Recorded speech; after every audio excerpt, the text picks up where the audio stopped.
नमस्कार, स्वागत है आपका के न्यूज में। मैं हूं आपके साथ विशाल पंडित। आज हम बात करेंगे बीजेपी की लोकसभा चुनाव के बाद होने वाली जो आज बैठक हुई है कार्य समिति पर, उसी पर हम चर्चा करेंगे। कार्य समिति पर जीत का रोड मैप।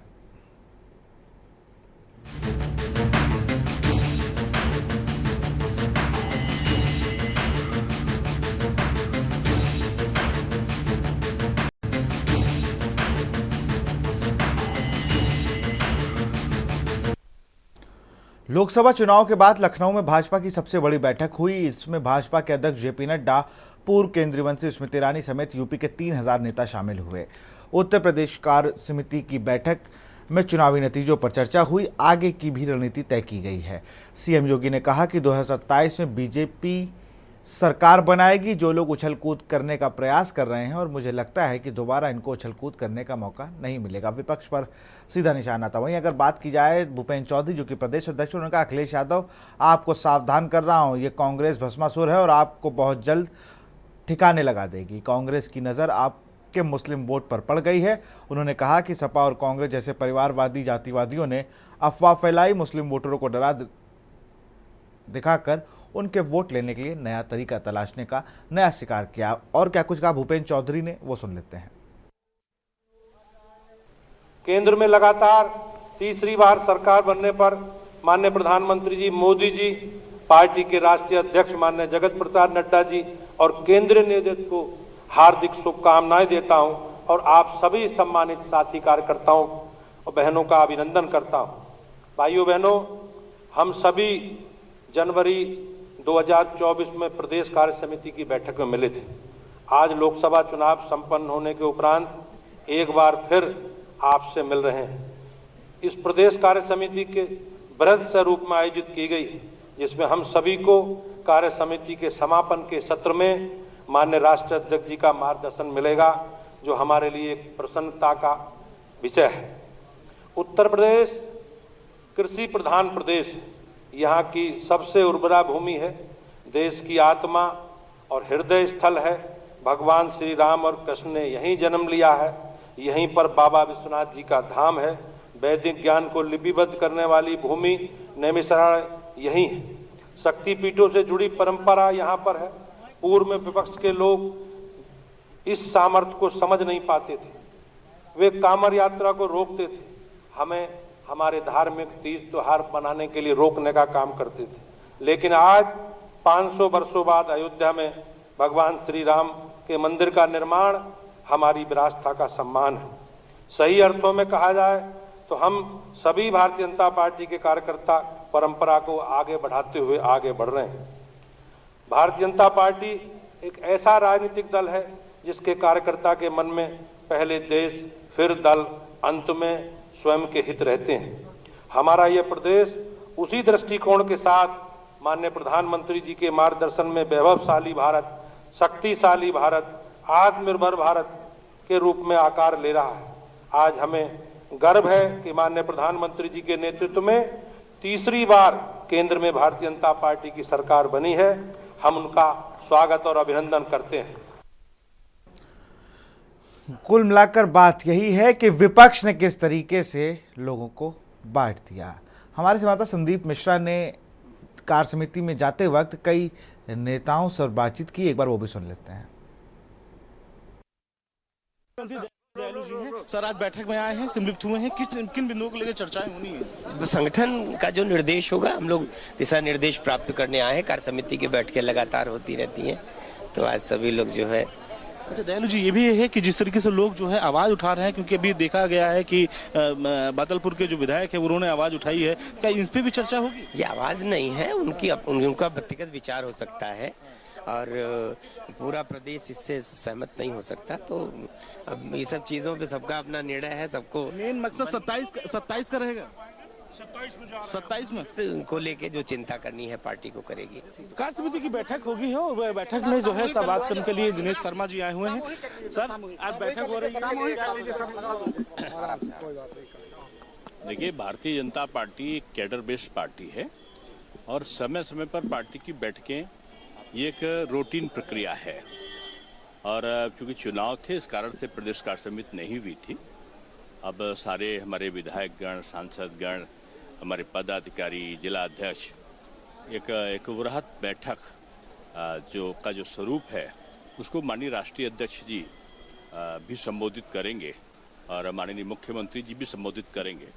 तो निश्चित रूप में ये जो प्रक्रिया होती है लोकतांत्रिक परंपरा के अंतर्गत कि कार्यकर्ता अपने नेताओं से अपनी बात को रखता है, संगठनात्मक ढांचे को मजबूत कैसे किया जाए और जो केंद्रीय नेतृत्व या प्रदेश नेतृत्व होता है उसको मार्गदर्शन करता है। क्या लग रहा है कि आपके विधायक जो है लगातार आवाज उठा रहे हैं, उस पर भी चर्चा होगी क्या? इतनी कहूँगा बीजेपी एक अनुशासित पार्टी है और बीजेपी में चर्चा नहीं होती, उसमें संगठन में कार्यकर्ता की क्रियाशीलता कैसे हो इस पे दिशा निर्देशित होता है। चुनाव परिणाम आज भी बीजेपी नंबर 1 है, 41% से ऊपर हमारा मत आया है।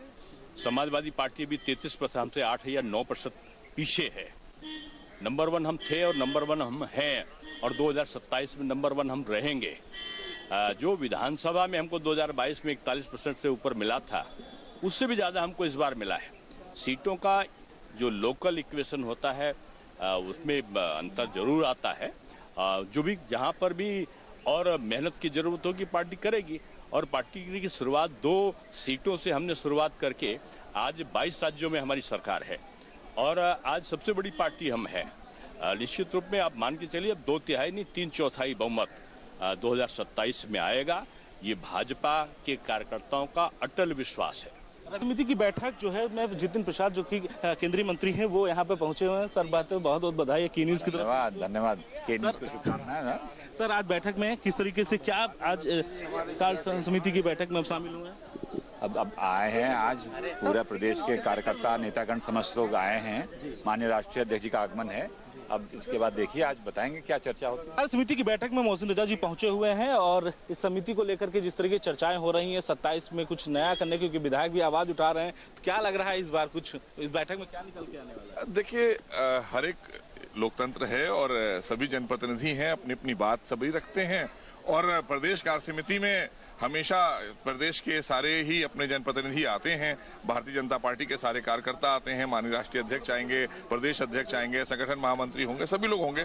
यहाँ पर अपने अपने विचारों का आदान प्रदान होगा कि कैसे हम 27 में जिस तरह से हमने 17 में और 22 में जीत हासिल की है 27 में कैसे हम बड़ी जीत हासिल करें उसको लेकर, क्योंकि जिस तरह से आप सबने देखा कि थोड़ा सा कहना चाहिए 24 के परिणाम को लेकर कहीं ना कहीं एक बात होती है। तो ये चुनाव है, कभी थोड़ा सा आगे पीछे होता रहता है। कहाँ कोई कमी अगर रह गई है उसको हम दुरुस्त करने के लिए प्रदेश कार्य समिति में ये सारी चीजें चर्चा में लाएंगे। 24 के जो परिणाम आए हैं उससे भारतीय जनता पार्टी संतुष्ट नहीं है, ये सच है, लेकिन अब कुछ नए बदलाव देखने को मिलेंगे उत्तर प्रदेश में 27 के पहले। देखिए दायित्व तो बदलते रहते हैं, दायित्व बदलते रहते हैं, इसमें कोई दो राय नहीं है। अब ये संगठन तय करता है और पार्टी तय करती है सरकार में कौन रहेगा, संगठन में कौन रहेगा, कि उसको क्या जिम्मेदारी दी जाएगी और जो भी जिम्मेदारी दी जाएगी उसका निर्वाह करेंगे। कार्य समिति की बैठक में इस समय जो है मथुरा से विधायक भी यहाँ पहुँच चुके हैं। क्या आज चर्चाएं होने वाली हैं, किन बिंदुओं को लेकर के आज बातचीत होने वाली है? क्या लग रहा है, नाराजगी है कार्यकर्ताओं के अंदर? राधे राधे, मैं पूर्ण प्रकाश विधायक मथुरा। जब कार्य समिति की मीटिंग होती है तो नाराज़गी नहीं रहती है। जितने हमारी भारतीय जनता पार्टी जहाँ प्रदेश में हो जहाँ देश में हो सबसे बड़ी अपनी बहुत बड़ी पार्टी है। आप जैसे कि ये हमारा साल में जो कार्यक्रम रहता है उसमें हमारे राष्ट्रीय अध्यक्ष नड्डा जी, हमारे मुख्यमंत्री, दोनों उप मुख्यमंत्री, सभी विधायकगण सभी यहाँ पर हैं। ऐसी नाराज़गी का कोई मतलब ही नहीं है। और जहाँ तक बात आती है तो ऐसे के कार्यक्रम आयोजन करके तो एक पार्टी का अपने आप में बड़प्पन लगता है। कि रमेश मिश्रा जी ने एक वीडियो वायरल किया, उन्होंने कहा उसमें कि 27 में बड़े बदलाव की जरूरत है, नहीं तो उत्तर प्रदेश में कुछ बदलाव की है कि भाई ज़्यादा से ज़्यादा लोग जुड़े, ज़्यादा से ज़्यादा काम कर रहे हैं। जो हमारा अभी पार्लियामेंट का चुनाव होकर चुका है उसमें कुछ हमारी अपनी क्या कोई कमियां रही थी, क्या रही थी। कार्य समिति में बैठने का तात्पर्य यही रहता है और उन्होंने जो कहा कि उसको यहाँ से उसको गलत ना ले जाके हम अब पॉजिटिव लेके आए। अब आप वो जो है मीडिया बंधु हैं, आपका तो जो हुक्म होता है उनको बजाना पड़ता है। क्या सुझाव होने वाले हैं आज अंदर? अच्छे सुझाव होंगे, अभी आपको लौट के बताएंगे। सबसे चीज़ क्या बात है। तो ये थे पूर्ण प्रकाश जी, जिनका साफ तौर पे कहना है कि नए बदलाव होने हो सकते हैं। ऐसे में उत्तर प्रदेश अल्पसंख्यक राज्य मंत्री दानिश आजाद जी हमारे साथ में है। आज इस बैठक में बहुत कुछ चर्चाएं होने वाली हैं जिन पे 27 की तैयारियां रणनीति भी निर्भर करती है। देखिए, आज भारतीय जनता पार्टी के उत्तर प्रदेश की हमारी प्रदेश कार्य समिति बैठक है। हमारे राष्ट्रीय अध्यक्ष जेपी नड्डा जी, मुख्यमंत्री जी, संगठन के हमारे प्रदेश अध्यक्ष जी, संगठन महामंत्री जी, तमाम लोग यहाँ आएंगे। भारतीय जनता पार्टी का लक्ष्य समाज के बीच में रह के समाज के विकास को सुनिश्चित करना है और कैसे अपने समाज को विकास के पथ पे तेजी से आगे ले जाएं, यही आज चर्चा का मुख्य विषय रहेगा। कुछ विधायक जो नाराज दिख रहे हैं उस पर भी चर्चा होगी। अभी जैसे रमेश मिश्रा जी ने एक वीडियो जारी किया कि 27 में आवश्यकता है जरूरत की बदलाव की, उस पर भी चर्चा होगी। कोई माननीय विधायक है, कोई भी सदस्य नाराज नहीं है। भारतीय जनता पार्टी एक विशाल परिवार है, सभी हमारे परिवार के सदस्य हैं और राष्ट्र हित सर्वोपरि हम सबका लक्ष्य है मोदी जी और योगी जी के नेतृत्व में। इतनी बड़ी पार्टी है, 7 राज्यों की आप बात करते, 7 अभी चुनाव हुए हैं, उसमें इंडिया गठबंधन कहीं ना कहीं आगे निकली है। एनडीए को 2 ही सीट मिली हैं। देखिए, जो चुनाव है एक सतत प्रक्रिया है और निश्चित तौर पे आने वाले समय में हम अपने जो परिणाम है इसको और बेहतर बनाते हुए अपने समाज को आगे ले जाएंगे। ये थे अल्पसंख्यक राज्य मंत्री दानिश आजाद जी, जिनका साफ तौर पे कहना है कि आने वाले समय में जिस तरीके से लगातार बदलाव हो रहे हैं और उसी कड़ी को लेकर के आज ही समिति की बैठक होगी, फिर अगर बैठक में कुछ बड़े फैसले अगर लिए जाएंगे तो वो स्वीकार किए जाएंगे। कैमरामैन रमेश वर्मा के साथ मैं संदीप मिश्रा, के न्यूज़, लखनऊ। बिल्कुल, आपने बयान सुने। हार की समीक्षा होगी और जीत का संकल्प की भी बात सामने आई है। जेपी नड्डा, सीएम योगी आदित्यनाथ ने क्या कुछ कहा वो भी सुन लेते हैं, फिर अपने मेहमानों की ओर रुख करेंगे, उनसे चर्चा करेंगे। मुहर्रम के समय में सड़कें खाली हो जाती थी, सूनी हो जाती थी। आज मुहर्रम आयोजित हो रहा है, इसका पता भी नहीं लग रहा है। ताजिया के नाम पर घर तोड़े जाते थे, पीपल के पेड़ काटे जाते थे, सड़कों के तार हटाए जाते थे, पुल तोड़ दिए जाते थे। आज कहा जाता है किसी गरीब की झोपड़ी नहीं हटेगी। आज कहा जाता है कोई तार नहीं हटेगा। आज कहा जाता है कि सरकार नियम बनाएगी, पर्व और त्योहार मनाना है तो इन नियमों के अंतर्गत मनाओ और नहीं तो अपने घर में बैठ जाओ। ये मनमानापन नहीं चल सकता है।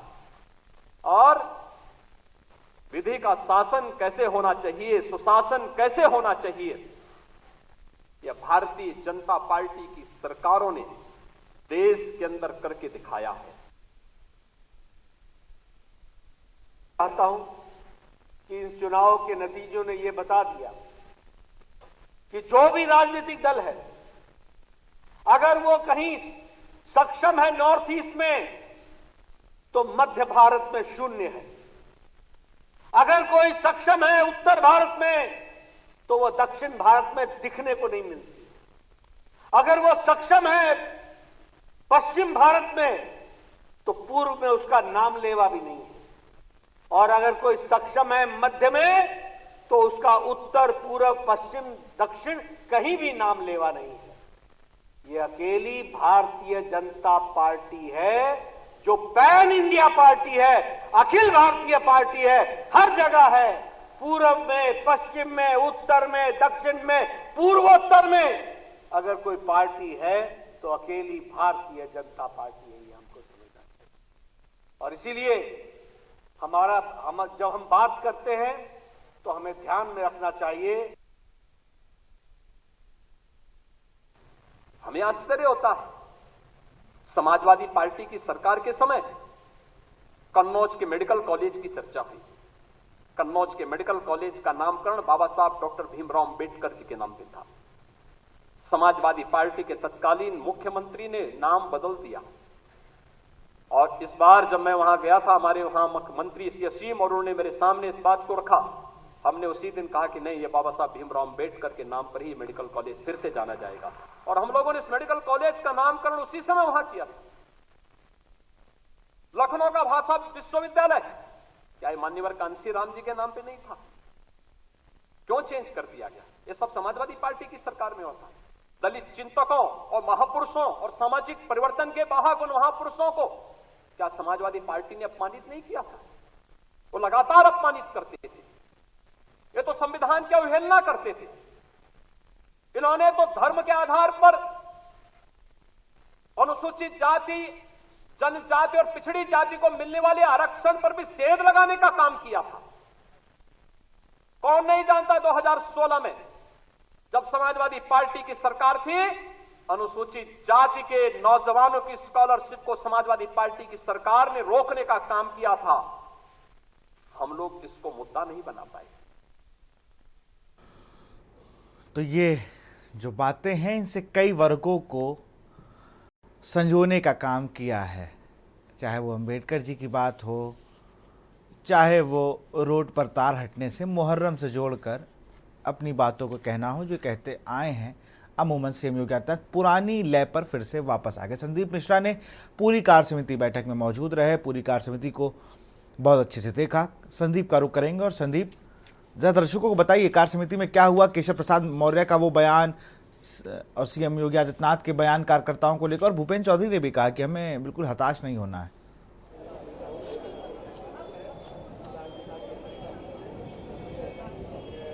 देखिए, बिल्कुल निश्चित तौर पे विशाल, जिस तरीके से कहा जा सकता है कि आज की कार्य समिति पे जिस तरीके से सभी प्रदेश के सभी पदाधिकारियों को बुलाया गया था, लगभग 300 बड़े पदाधिकारी थे, लगभग 2500 के आसपास जो है जो कार्यकर्ता और पदाधिकारी उनके थे, वो सभी इस आज आयोजन में सम्मिलित हुए थे बैठक में। इसके बाद से लगातार जो है चर्चा पर चर्चा चलती रही और इसके बाद से तमाम विषयों पर जो है बातचीत हुई है कि कैसे इस बार उत्तर प्रदेश में 2027 की तैयारियों में करनी है, किसी के बहकाने में नहीं आना है, चाहे वो कांग्रेस हो या समाजवादी पार्टी हो। और इसके साथ साथ उन्होंने जब बोलने के लिए जब भूपेन्द्र चौधरी प्रदेश अध्यक्ष मंच पे आते हैं तो उन्होंने साफ तौर पे कांग्रेस पर निशाना साधते हुए कहा कि कांग्रेस भस्मासुर की पार्टी है, कांग्रेस भस्म कर देती है, किसी भी पार्टी को पहले जोड़ती है, अपने आप को खड़ा करने के लिए पहले तो वो आगे बढ़ना चाहती है, लेकिन फिर उसके बाद से कहीं ना कहीं जो है उन्होंने भस्मासुर का रूप दिया है। और इसमें साफ तौर पर अखिलेश यादव को सचेत रहने के लिए कहा गया है कि अखिलेश यादव कांग्रेस पार्टी से सचेत रहें। इसके साथ ही साथ में यह भी आरोप प्रत्यारोप लगे हैं। साथ में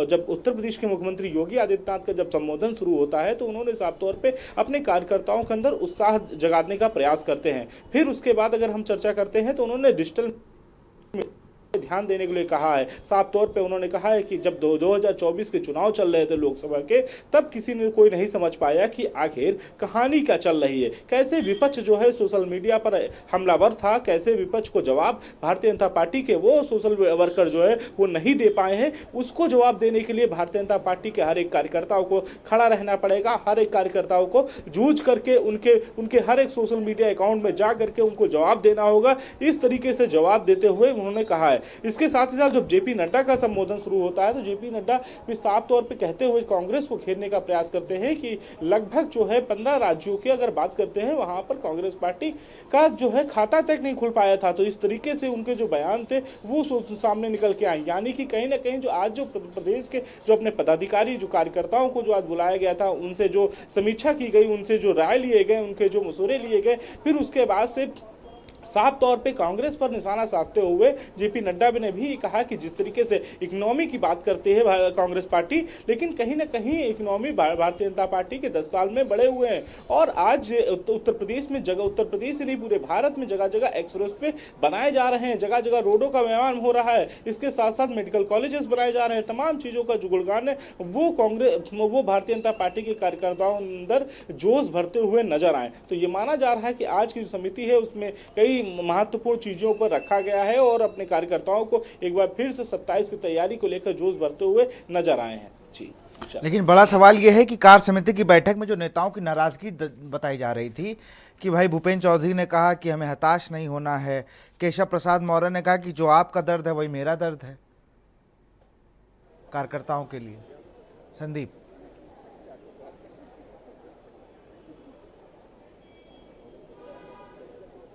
बिल्कुल विशाल, देखिए निश्चित तौर पे कहा जा सकता है कि जिस तरीके से पार्टी में जो अभी बीच में कुछ बयानबाजी होती है, यानी कि साफ तौर पे जो बयान आते हैं, जो पार्टी के पदाधिकारी होते हैं, विधायक होते हैं, उनके बयान आते हैं, उस पर भी चर्चा की गई कि आखिर किसी को छोड़ के जाने की जरूरत नहीं। और सबसे महत्वपूर्ण बात, जब योगी आदित्यनाथ मंच पे आते हैं तो उन्होंने कहा है कि जो उछल कूद कर रहे हैं वो करना बंद कर दें, साफ तौर पर पूरी तरीके से। तो ये भी महत्वपूर्ण है कि अगर बयानबाजी इधर उधर करते हैं आप तो इससे पार्टी का कहीं ना कहीं नुकसान होता है। तो कहीं ना कहीं जब दूसरों के मन में आपकी पार्टी के विषय में ऐसा सब रखा जाएगा तो एक निगेटिविटी डेवलप होगी, तो वो निगेटिविटी से बचना है। साफ तौर पे इसके कांग्रेस को इसीलिए साफ तौर पे उन्होंने टारगेट करते हुए, निशाना साधते हुए उन्होंने कहा है। और इसके साथ ही साथ समाजवादी पार्टी हो या उत्तर प्रदेश में जो बसपा सरकार है या अन्य जो छोटे मोटे घटक दल हैं, उन सब पर जो है आज निशाना साधते हुए इसमें संबोधन में कई महत्वपूर्ण बातों को रखा गया है। महत्वपूर्ण बातें इस वजह से कहा जा सकता है क्योंकि यहाँ पे लगभग सुबह 9 बजे से बैठक शुरू होती है और 5 बजे बैठक खत्म होती है।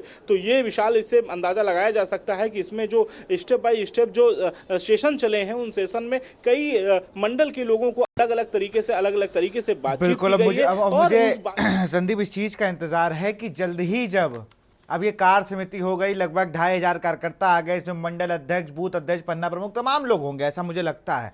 अब देखना होगा कि अब कोई आपसी विवाद ना हो और लोग कम से कम ये ना कहें कि भाई फला नेता हमारी नहीं सुन रहा। बहुत बहुत शुक्रिया हमसे जुड़ने के लिए और तमाम जानकारी साझा करने के लिए संदीप आपका।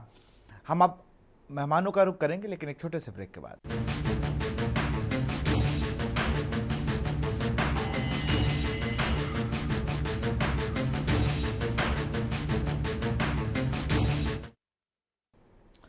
हार की समीक्षा, जीत का संकल्प, इसी के साथ यूपी की लोकसभा चुनाव के बाद बीजेपी की कार्य समिति बैठक खत्म हो गई है। अभी इसके बाद जो नेताओं का, फिलहाल अखिलेश यादव ने एक ट्वीट करके बिना नाम लिए बीजेपी के प्रदेश अध्यक्ष पर निशाना साधा जरूर है, लेकिन जिस तरीके से आज कार्यकर्ताओं को बूस्ट किया गया, मुझे लगता है कि कुछ दिन में भाजपा और एग्रेसिव अटैक पर आ जाएगी। इसी पर रुक करेंगे। हमारे सुनील त्रिपाठी जी हैं, वरिष्ठ पत्रकार है, बहुत स्वागत है सर आपका। हयाज उमर जी हैं, वरिष्ठ पत्रकार हैं, बहुत स्वागत है आपका भी। आजम खान साहब हैं, सपा प्रवक्ता। अब्दुल मलिक हैं, बीजेपी प्रवक्ता। सबसे पहले तो आजम भाई आप ही के पास आएंगे। आप लोग बताइए, मुहर्रम में तार ऊपर नीचे करा देते थे और बड़े आरोप लगाए माननीय सीएम जी ने आपके ऊपर।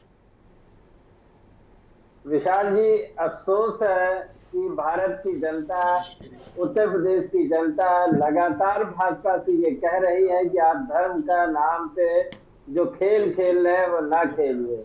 अयोध्या राम नगरी हार जाते हैं और कल केदारनाथ हार जाते हैं और बहुत सारे ऐसे शहर जो धार्मिक आस्था के प्रतीक हैं, वो सारे शहर भाजपा हार जाती है। यानी जनता क्या कहना चाहती है? जनता ये कहना चाहती है कि आप प्लीज विकास की राजनीति करिए, बेरोजगारी की समस्या दूर करिए, किसानों की समस्या दूर करिए।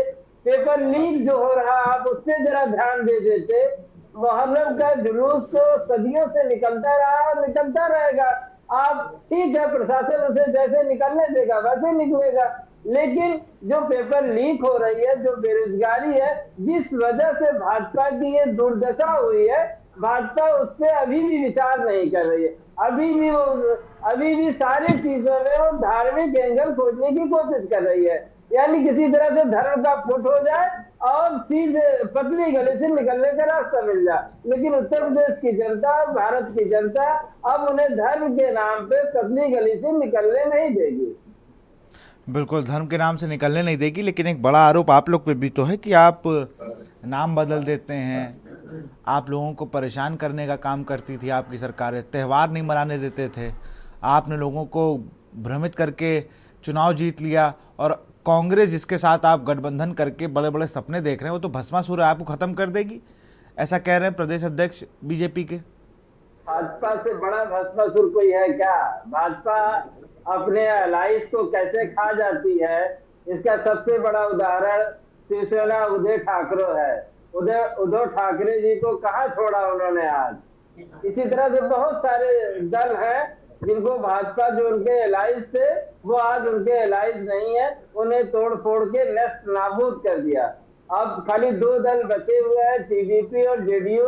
अब उन्हें ये सोचना पड़ेगा क्या वो भाजपा के साथ खड़े रहे या सही समय पे रास्ता देख ले, नहीं तो उनका वही हाल होगा जो उन्होंने शिवसेना उद्धव ठाकरे जी का किया था।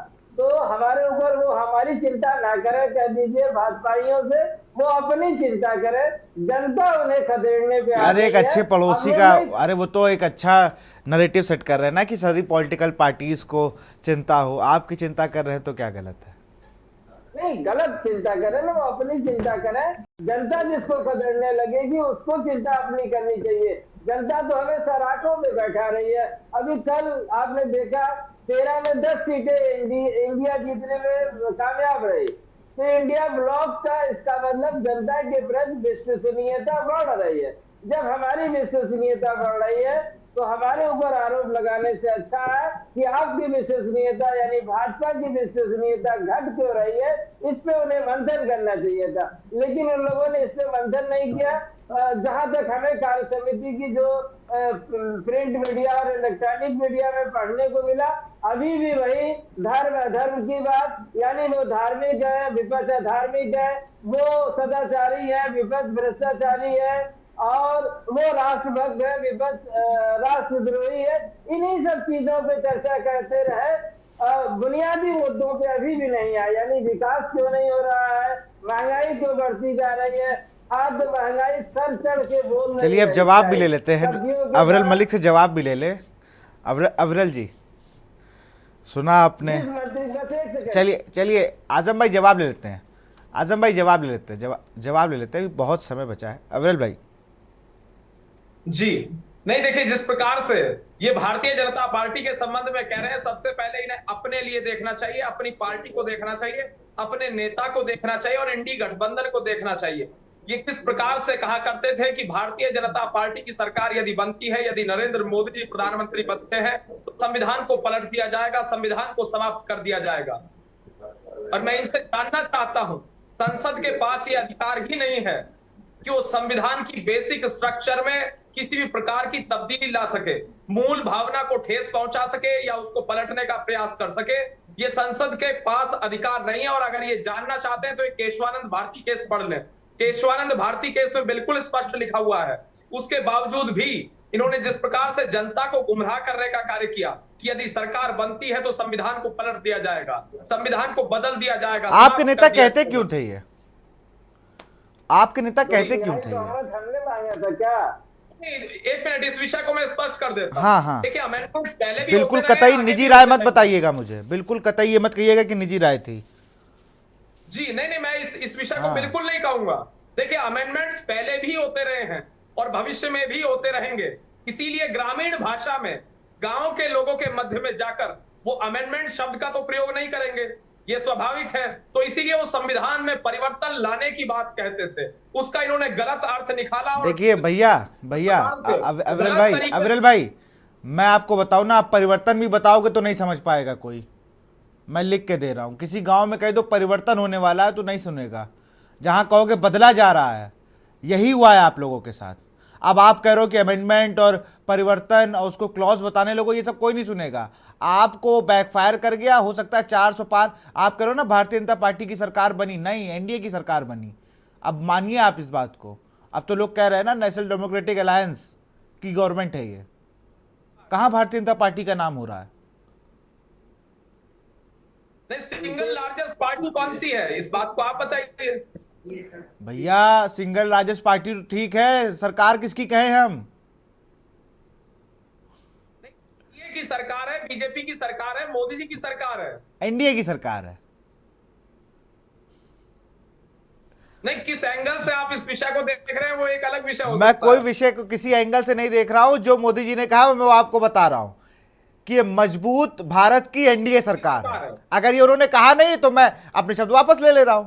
यहाँ सब लोग बैठे, बहुत वरिष्ठ पत्रकार भी बैठे हैं। उन्होंने ये नहीं कहा ये मोदी सरकार है, उन्होंने ये नहीं कहा। 4 जून के बाद तो ये शब्द ही नहीं कहे गए कि ये मोदी सरकार है। जी नहीं, ये कहना कि भाजपा की सरकार ही नहीं है, ये गलत है। हम कहां कह रहे हैं मलिक जी, हम तो ये कह रहे हैं कि ये नेशनल डेमोक्रेटिक अलायंस की सरकार है, उसमें भाजपा गठबंधन का मुख्य हिस्सा है। मैं कहां मना कर रहा हूं?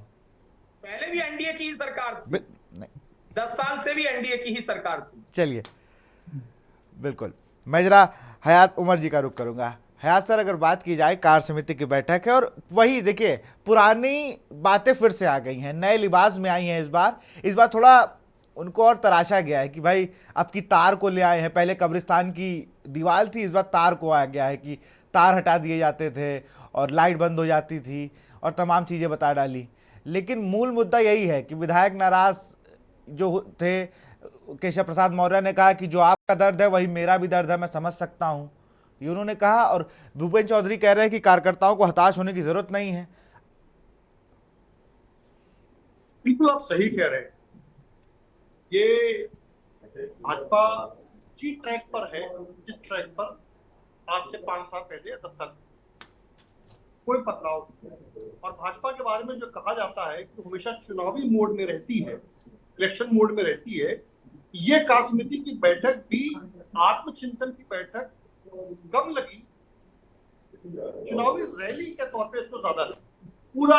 पूरे तौर पे भाजपा के पदाधिकारी विपक्ष पे हमलावर रहे, बजाय ये देखने की हमसे कहाँ कमी रह गई, हमसे कहाँ चूक हो गई, हमने क्या गलतियां करी, कहाँ पर हमको अपने आप को ठीक करना है, कार्यकर्ताओं में किस बात को लेकर नाराजगी है, कौन लोग हैं जो आज भाजपा में बैठ करके पार्टी के अंदर भितरघात कर रहे हैं, कौन बदलाव चाह रहे हैं, इस पर कोई चर्चा इस पे हुई कि कांग्रेस सपा के साथ क्या करेगी, सपा ताजिया क्या करवा रही थी। चर्चा इस पर हुई कि संविधान को लेकर नैरेटिव फैलाया गया। आखिर आपने क्या किया? चिंता तो ये भाजपा कार्य समिति की बैठक थी, तो इस पर चिंतन होना चाहिए था ना कि हमारी सीटें कम क्यों हुई। इस पर तो कोई चर्चा नहीं हो रही। चर्चा इस पर हो रही है कि विपक्ष ने क्या किया।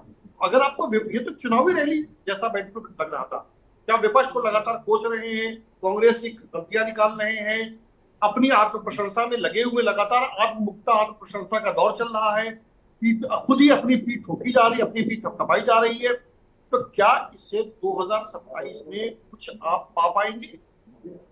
सवाल ये है 2027 में अगर आप 2027 को लेकर के आप लक्ष्य को लेकर के चल रहे हैं, तो क्या इस तरह की कार्य समिति की बैठकों से, इस तरह के चिंतन शिविरों से कुछ निकल पाएगा? भाजपा को चिंता ये करनी चाहिए कि उसके अंदर क्या जो विद्रोह बढ़ता जा रहा है, जो असंतोष बढ़ता जा रहा है, उसको कैसे रोका जाए। उसको ये चिंता करनी चाहिए थी कि आखिर जो कमियां रहेगी जिन चुनावों में, जो नैरेटिव उसने विपक्ष ने सेट किया था संविधान विरोधी, क्या उसके ऊपर कोई उसके पास काट है? सबसे बड़ी बात तो यही थी। अगर आप लगातार ये बात कह रहे हैं कि विपक्ष ने गलत नैरेटिव सेट किया, तो आपके पास इसकी काट क्या है? इस पर आपने कोई चर्चा नहीं। आपने खाली जो अपने कार्यकर्ताओं का जो मनोबल लगातार गिर रहा है, उसको थोड़ा सा जरूर उठाने का काम किया है कि नहीं भाई आप फिक्र ना करें, हम अपनी हार्ड लाइन जो हमारी पॉलिटिक्स है वो हम जारी रखेंगे, उसमें कोई बदलाव नहीं आएगा और इसी तरह से इन्हीं एजेंडों पे हम आगे बढ़ते रहेंगे और इसी तरह से हम वापस अपने सीटों को पा पाए। तो अगर ये भाजपा का ट्रैक है और भाजपा उसी पे ही आगे बढ़ना चाहती है, ये इसमें भी भाजपा ने आगे नहीं दिया कुछ, एक संकेत, दिशा संकेत होता है कि ठीक है भाई अगर मेरा हार्ड लाइन ट्रैक है तो मैं आगे का संकेत नहीं मिल रहा है, अब हम किस एजेंडे पे जाएंगे। तो इस बैठक का एजेंडा बिल्कुल भी क्लियर नहीं था। पूरी बैठक मैंने कवर करी, लेकिन कहीं पे एजेंडा क्लियर होने की मुझे लगा नहीं कि इसमें एजेंडा क्या है और किस विषय पर, मुख्य विषय पर चर्चा हो।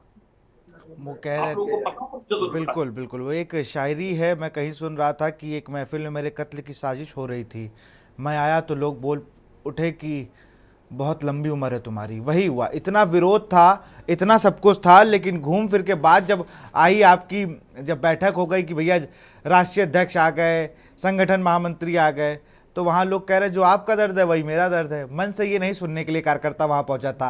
कार्यकर्ता ये गया था कि भाई मैं मंडल अध्यक्ष हूँ, मैं थाने अगर गया हूँ अपने लड़के की FIR कराने कि मेरे लड़के की हत्या हो गई है, तो मुझे 500 कार्यकर्ताओं के साथ एक थाने में धरना प्रदर्शन करना पड़ रहा है। विधायक कह रहा है मैं कमिश्नर के खिलाफ बिगल फूंक दूंगा।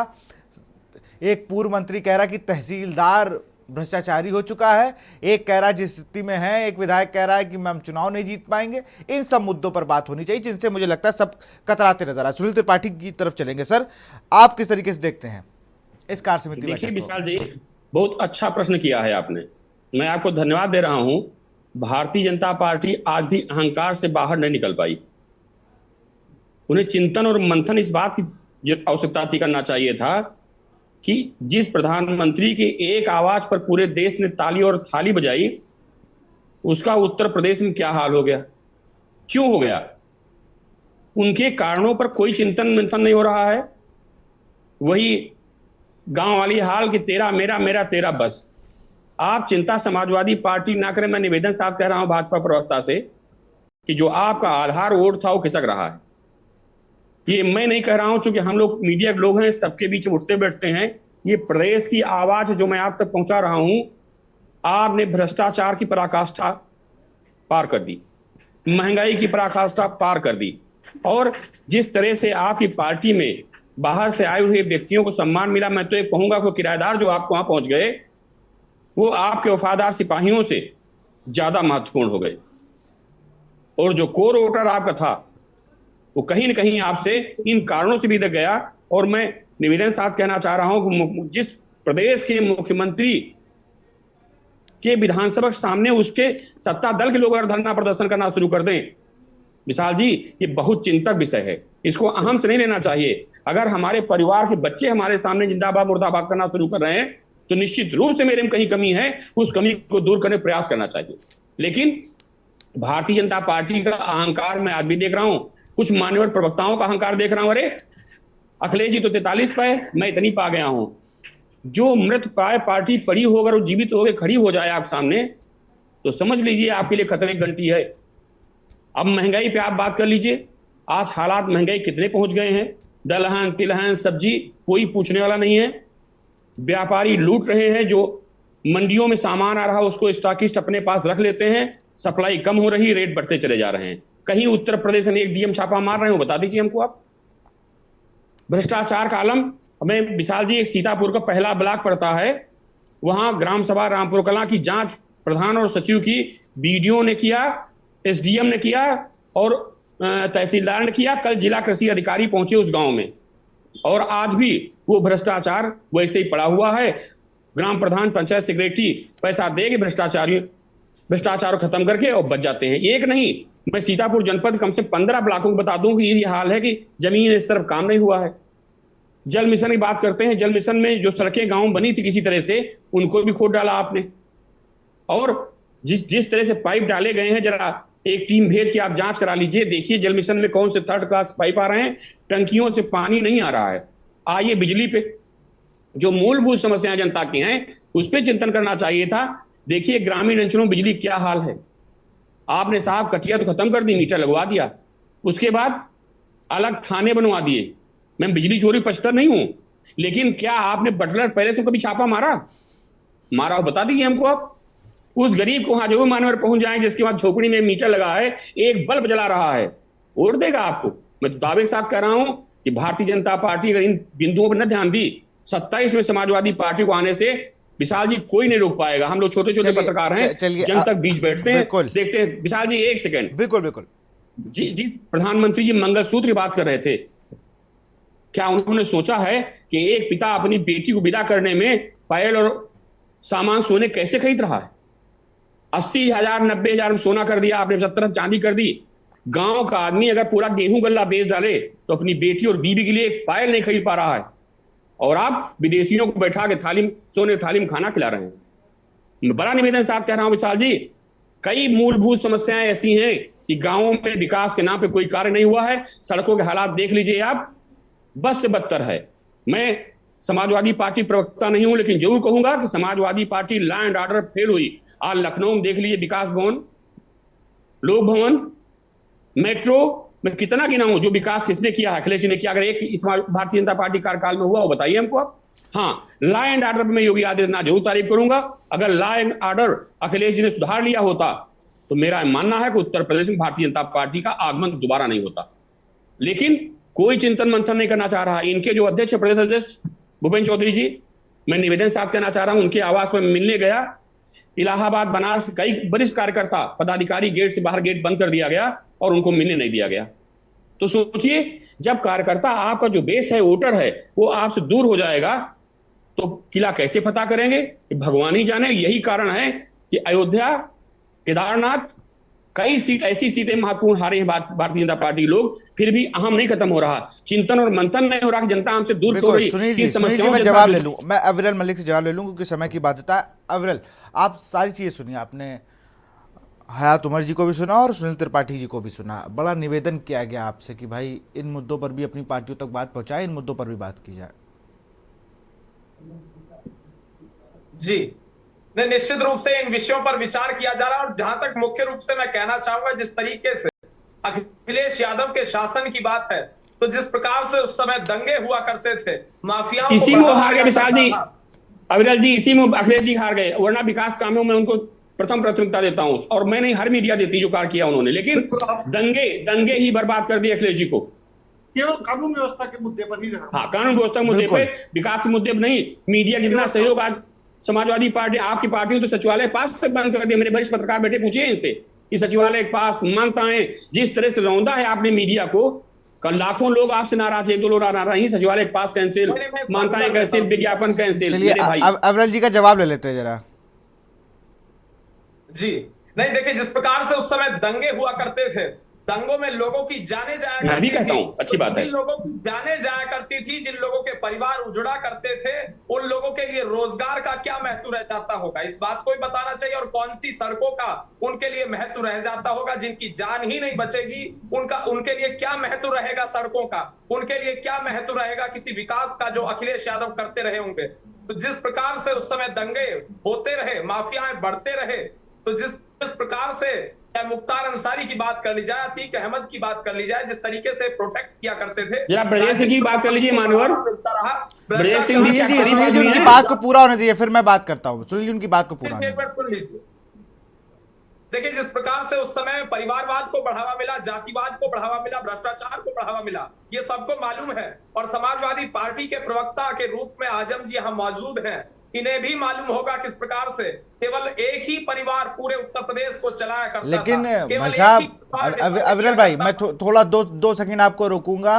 आपने बैठक उनके परिवारवाद, उन्होंने क्या किया, उन्होंने कॉलेज को किसका नाम दिया, इसके लिए तो नहीं बुलाई थी आपने। ये तो आप अपनी कार्य समिति की बैठक में अखिलेश यादव से कह रहे हो कि आप वो कांग्रेस भस्मासुर है।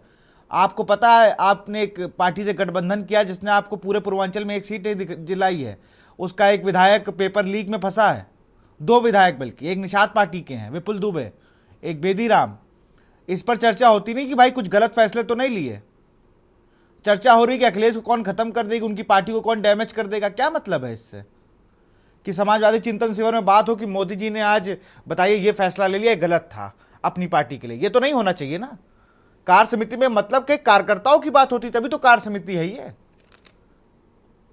नहीं देखिए, कुछ सीटों पर जिस प्रकार से भारतीय जनता पार्टी हारी है, तो उस विषय में बिल्कुल सटीक जिस प्रकार से मैं आपको बता देता हूं, जिस तरीके से इनके द्वारा झूठ परोसने का काम किया गया, झूठ फैलाने का काम किया गया, संविधान के विषय में इन्होंने झूठ फैलाने का जो कार्य किया, उस कारण से भारतीय जनता पार्टी के जो पक्ष में लोग वोट करते थे कुछ सीटों पर, इसीलिए भारतीय जनता पार्टी को कुछ सीटों पर हार का सामना करना मैं कह रहा हूं इन सीटों पर चर्चा मत करिए, चर्चा ये करिए कि प्रधानमंत्री मात्र 1.5 लाख से क्यों जीते, स्मृति ईरानी इतने बड़े अंतर से क्यों हारी, अर्जुन मुंडा इतने बड़े अंतर से क्यों हारे, गृह राज्य मंत्री इस देश का क्यों हारा चुनाव। इस पे चर्चा हो जाए ना तो आप सारी सीटों का, 80 सीटों का नहीं, पूरे जितनी सीटें आप हारे हो देश में, सब आपको समीक्षा पता चल जाएगी। लेकिन फोकस आपका गलत जगह है, मैं फिर कह रहा हूं। इन चुनाव में लोकल लेवल के इश्यूज बहुत ज्यादा मायने नहीं रखते हैं। राष्ट्रीय भैया मैं आपको दो शहरों की रिपोर्ट बता दे रहा हूं, 2 शहरों की। भैया मैं आपको बस 2 शहरों की रिपोर्ट बता दूं, आज मैंने पढ़ी कि जिन्होंने बीजेपी का पटका पहनकर चुनाव से पहले अपने आप को बीजेपी में शामिल कराया, नाम नहीं ले रहा हूं शहर का, वहां पर वही लोग चुनाव वाले दिन कोई सपा के बूथ पे था तो कोई कांग्रेस के बूथ पे था। जी नहीं अनेकों कारण हो सकते हैं, उनकी चर्चा निश्चित रूप से की जा रही है, आकलन किया जा रहा है, लेकिन एकमात्र जो मुख्य कारण रहा वो ये रहा कि जिस प्रकार से विपक्ष ने झूठ फैलाया, झूठ परोसने का कार्य किया, जनता को गुमराह करने का कार्य किया, वोटर्स को गुमराह करने का कार्य किया, यही एकमात्र मुख्य बिल्कुल। चलिए जो मकसद था जिसमें अब इसकी काट आप ढूंढो, इसकी काट आप ढूंढो। इसी चैनल पे मुझे याद है 2019 का या 17 का चुनाव था, और 17 का चुनाव था, और अमित शाह जी से इसी चैनल के हमारे वरिष्ठ सहयोगी ने सवाल पूछा था कि जो रस्ते का माल सस्ते में खरीद रहे हैं इनसे क्या हासिल होगा। मैं फिर वही कह रहा हूं, रस्ते का माल सस्ते में बीजेपी को लग सब कुछ अच्छा रहा है, लेकिन वो लोग आपको डेंट करने का काम कर रहे हैं, आपकी नीतियों को गलत तरीके से प्रचार करने का काम कर रहे हैं। मैं आजम खां की तरफ जाऊंगा। आजम खां, आपकी पार्टी पर आरोप जो लगते हैं ये नए नहीं हैं, लेकिन बड़ी बात यह है कि आप डिफेंड भी नहीं कर रहे हैं उन्हें, मतलब डिफेंड इन सेंस कि आप उनका बचाव भी कर ले कि नहीं हमारी पार्टी ने नहीं कहा। आपकी पार्टी सिर्फ लॉ एंड ऑर्डर पे फेल हुई। आपकी पार्टी में ये कहा गया कि जिस गाड़ी में सपा का झंडा उसमें बैठा गुंडा। ये आप लोगों ने सिद्ध होने दिया ना अपने ऊपर, वरना किसकी हिम्मत थी ऐसे कह दे। आप लोग इतना, आपने मेट्रो बनाई, आपने तमाम पुल बनवा डाले, उस पर आप लोग बात ही नहीं किए। ये सब मीडिया के नैरेटिव्स थे जो अरे अजीत सिंह को हम लोगों ने बताया था क्या? स्वर्गीय अजीत सिंह को हम बताने थोड़ी गए थे कि उमर भाई बताने गए थे। समाजवादी पार्टी मीडिया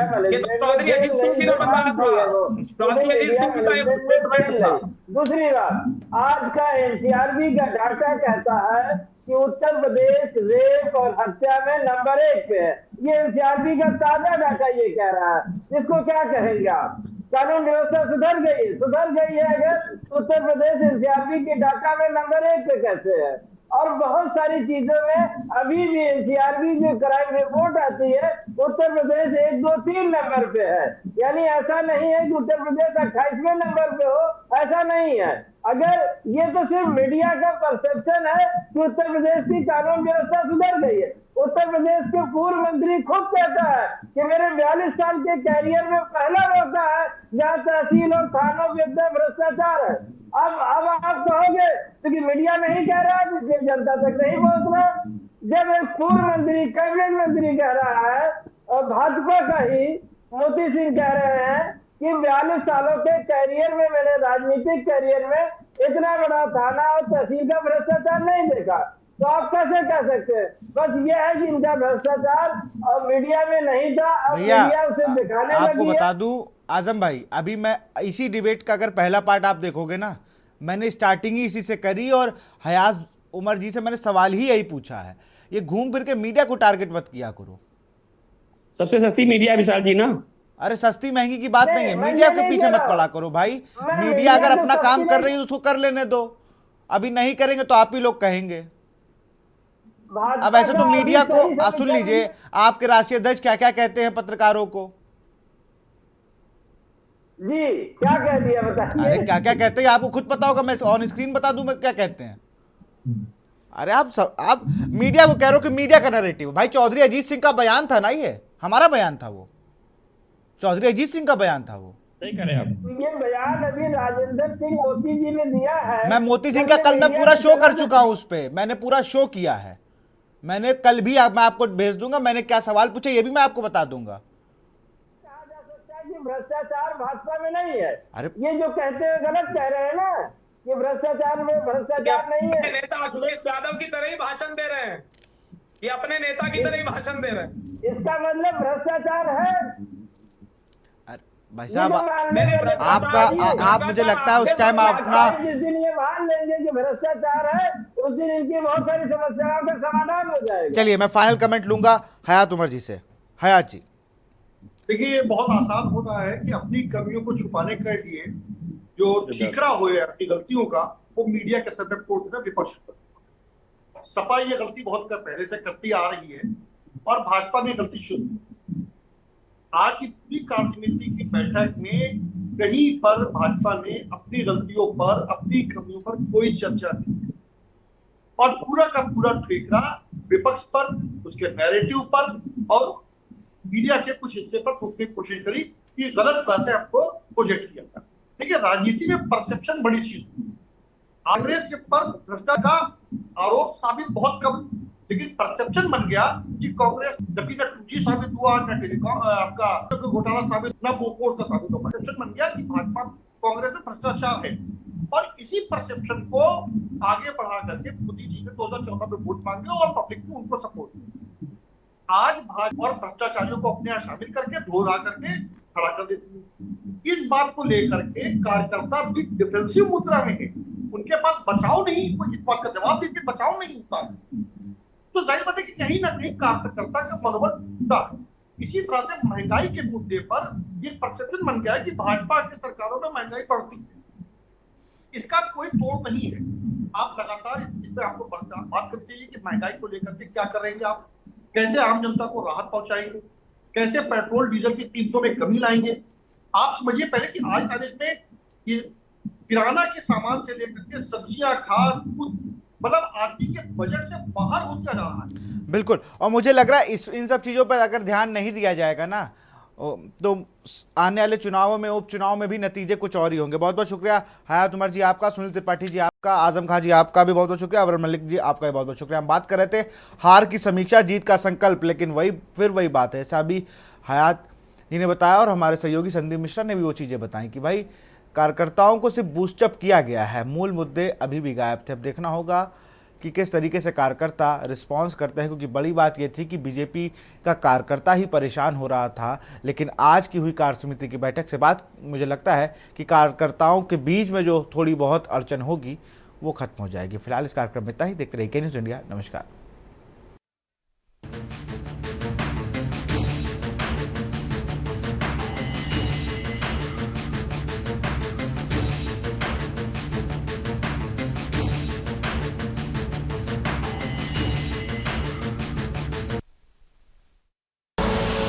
आप देख रहे हैं के न्यूज़, खबरों का सारथी।